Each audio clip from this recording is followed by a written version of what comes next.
Kama kawaida hekima za Bitina ni kwa ajili ya mtu mmoja, na ninapokuwa nazungumza na mtu mmoja huwa naanza kujizungumzia mwenyewe.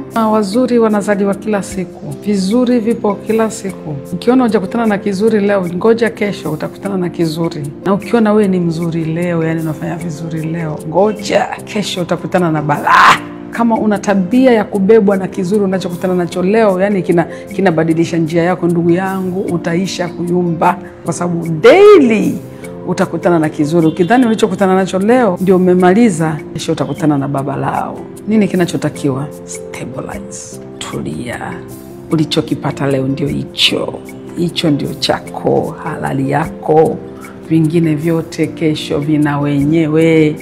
Lakini ukiwa kusema leo si nini, yani utaamini. Kama gari zuri umenipata leo, utashangala kesho ni zuri kuliko la leo. Kesho kutwa tena kwa utakuwa unaishi yani roho juu.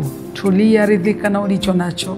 Ulichokipata leo hicho ni sahihi na kwa wakati wake kinakufaa. Just be stable. Mara ya mtu bwana kuwa stable, mwanamke au mwanaume stable. What you got is just the best. So roho inakuwa juu ukiona mwingine na kitu fulani kwa roho juu. No. Vizuri. Haviishi vizuri. Vipo kila siku. Christina Shusho.